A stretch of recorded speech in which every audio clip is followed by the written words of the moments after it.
Good morning, guys, and welcome back to the channel. Now, as you can tell by the thumbnail, we're getting ready for all these parts that we got in here. So I have, I guess I can grab it for you guys right now.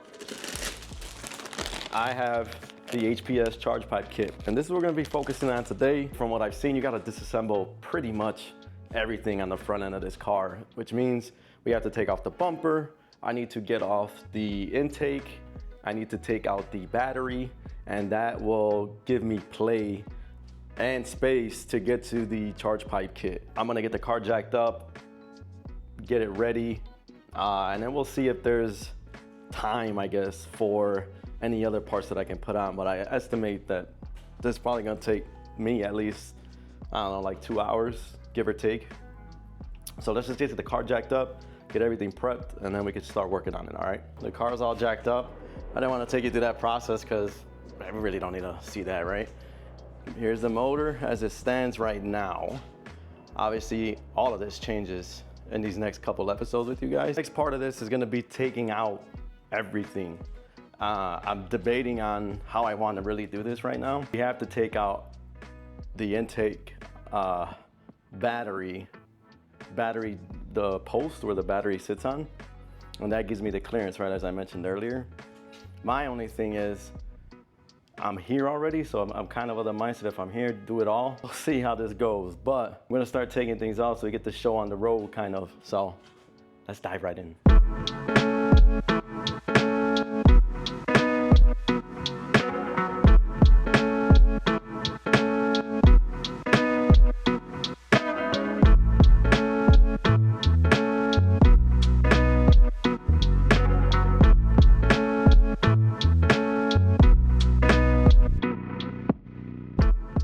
All right, guys, so made some good headway here, right?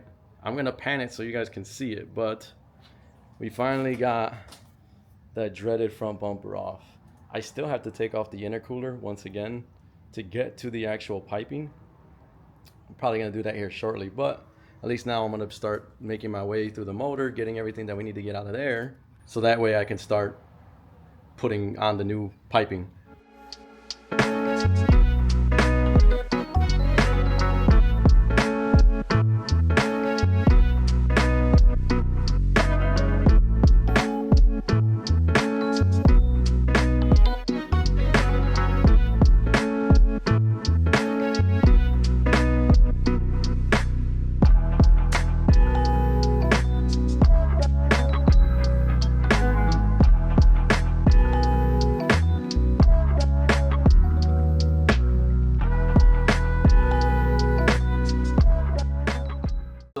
Little hoses that are going connected into the intake system, they get stuck right over time, and sometimes they're a pain to take out, like this one was. So what you end up doing is get yourself some needle nose pliers and put it on the outside of the actual hose like this, clamp on it and start turning it, and eventually it'll seize out and you'll get what you need. Like you see, I hope you can see it on camera, but now it's giving me play. Before, it was just stuck. There you go. See? I just make sure, obviously, that there's no puncture in it. But everything looks good. It's just a pain to take out. Before I put them back in, I'll lube them up just so it doesn't make it as difficult. I already took the screws out too for the airflow sensor here. I messed one of them up, I'm not gonna lie. I stripped one, so I gotta replace one. But sensor's out, I'm gonna keep working in this bay. It looks like this intake is held on by 4 bolts maybe. I got 2 in the front, 1 back here, 1 down on the far right side, and I'm not seeing any else, but you never know, right? I did buy this new tool too, guys. I got me a right angle, nice little impact gunny. And best part about it, makes my life easier like this.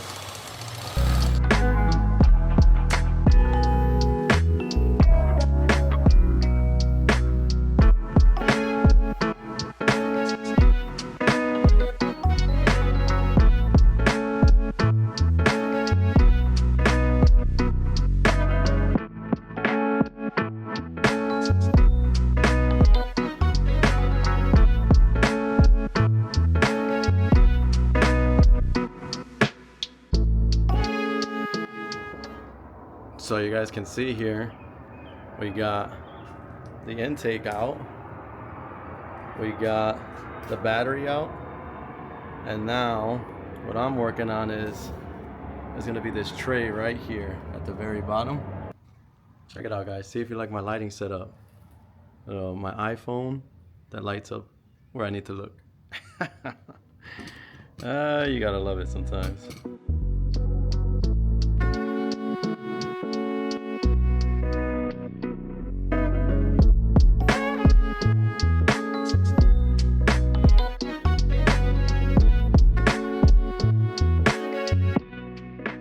Based on what I can see here now, and I'll show you guys in a sec, but I got pretty much full access to everything I need, which is great. It's not the most fun, right? That you have to pretty much disassemble this whole right side just to get to this piping, but that is what it is. Just so you guys can see here, right? So obviously this is where the intake used to be, and I'm flashing my light here because I don't have one connected right now, but we got everything out, right? And here is, let me put my phone down actually right here somewhere. I'll put it on top of that. Here is the charge pipe system. So it connects all the way back here to the throttle body. And obviously we come all the way down into the intercooler setup. So I'm gonna get all of that out tomorrow, but I just wanted you guys to see it, so you guys know exactly what's going on here. Good morning, guys. So we're back here on the next day. Yesterday we got the front bumper off, we removed the intercooler, removed the stock intake, and then we started getting around all the other little knick-knack items that I need to remove just so I can get to this charge pipe kit. So I guess I can show you where the motor stands at now, and then we're just gonna dive right in. I don't want to waste your guys' time explaining a bunch of stuff you've seen yesterday, but I'll show you how the bay looks now. We'll get right to it so that way we can move along and get this charge pipe system at least finished. And so you guys can see, here's how the bay is right now. Now I get to work on actually all the brackets that you're gonna see right here. So this is the old charge pipe kit. All of this has to come out, even on the bottom left hand side of the car. So I'm gonna put the camera down. Let's get to work.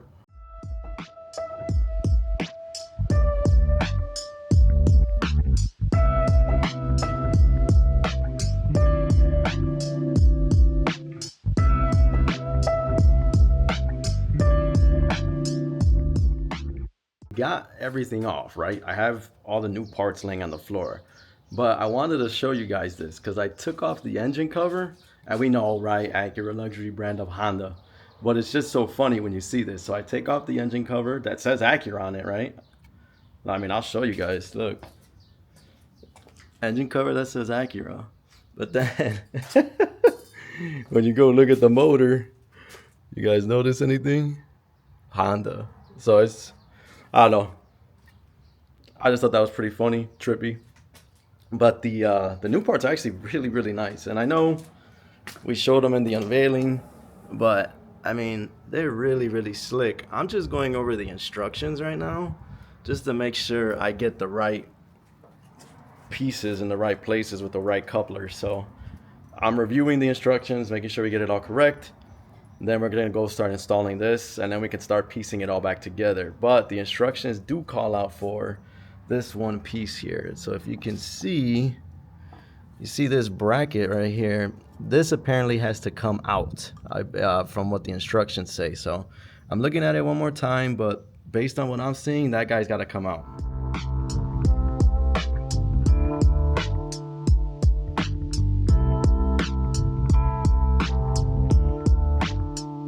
Finally got the bracket out. What I am noticing difference wise between this and my FK8, I feel like the FK8 had a lot more space to work on in the engine bay, even though I believe this one is wider. I don't know, maybe it's been a while, but HPS here provides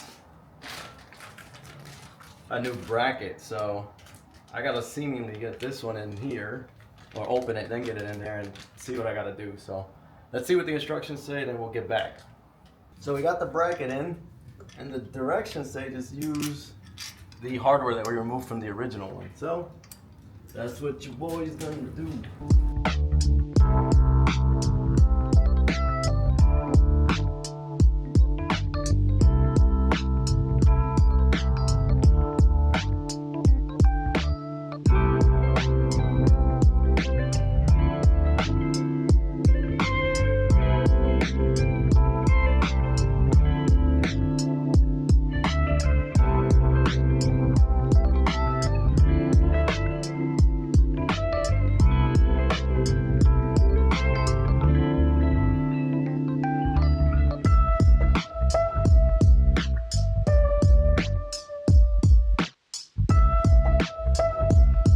MAP sensor back onto this guy.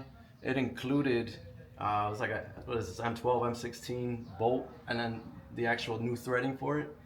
What I would call out is if you're gonna do HPS, don't put that threading all the way in, because I made that mistake and then I had to take it back out. Give yourself some slack there so you can actually tighten this guy down. Outside of that, for the throttle body side, it's saying that you gotta put the 90 degree on it. So I'm gonna get this 90 degree on here and then try to see what's the easiest way to screw this guy down. So, and then especially for future use, right? If I ever need to remove this for any unforeseen reason.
So I got this done, and I'm not gonna lie, this kit is nice, but it is vastly more difficult to install than the PRL. And I'm saying this because I had the PRL on my FK8. But the problem with this kit is that the tubing itself is too short in certain areas, so you have to go back a lot and adjust it between the bottom side where the intercooler is at all the way up to the intake manifold.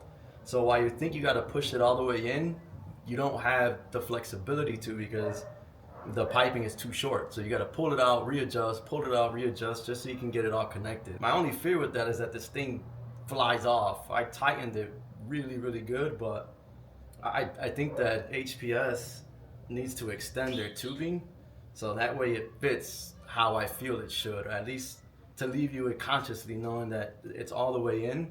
And when I say all the way in, I mean all the way in into the rubber holes that you plug, that you put it into. So I got them as tight as I can. This side is done. I'll show you guys right now, but I really do hope that that's something they revisit, because not having it the right length makes it super difficult, and that's something I'm not a fan of. So let's see, we'll see how it holds up. But this is how it looks. I mean, look, it looks sharp, but this is what I'm talking about. So I'm gonna zoom in. You see this? You can't put this tubing all the way in, because then it gets too short. I'm gonna move the camera up here on the throttle body side. So I have to pull out from the throttle body, readjust it down here, only to try and adjust it down there. Like, that part of it wasn't fun, and it looks beautiful, but I really do hope HPS sees this and they decide to extend the tubing, because yeah, I'm not preference wise, I'm not liking that it looks like that. Like, it's actually bothering me, but we'll see how it holds up.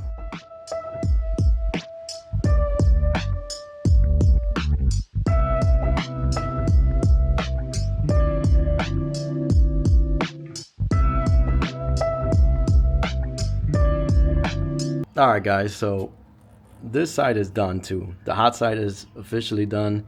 Only thing I have to do now is tie it down, not tie it down, but tighten it where the downpipe is. And this is, I mean, if you can see it, it's literally right there on the top. Like, I can, it's really hard to get to it with the downpipe on. So I might have to just remove it all, even though I'm still waiting on my turbo inlet pipe. If that was here, taking this all out would have been way easier. But with that being said, I guess I'll show you too. Let's see if we can see what it looks like under here. There you go. You guys can see it. Here it is. Goes up to the downpipe on this side. Comes out from the intercooler on this side. These are a pain. The easiest way for me to do this was do this side first from the intercooler side, so the inner portion, then do this guy. That way I know how much slack I need to get it up there. So it is not the easiest setup. It's pretty difficult and challenging, but that's what it's looked like, guys, so you guys can see it. And for one last time, guys, this is what it looks like fully assembled. I go back and make sure everything's tightened. I still got to put in a sensor, but other than that, that's what she looks like. Well, we're going to conclude today's video like that, guys. I don't know why, but this thing took all the energy I had. One day, hopefully soon, this channel will grow big enough where I could build a bigger garage and have a 2-post lift. Because if I had a lift, oh, this would be so easy. But you got to work with what you got. Right now, this is what we got, right? So I'm going to end it like this. Next episode, we're going to be doing the Eventuri carbon intake. So stay tuned for that. Fully carbon cold air intake is going in on the next episode, guys. All right, I hope you enjoyed this, and as always, go ahead and take it easy because I'm out.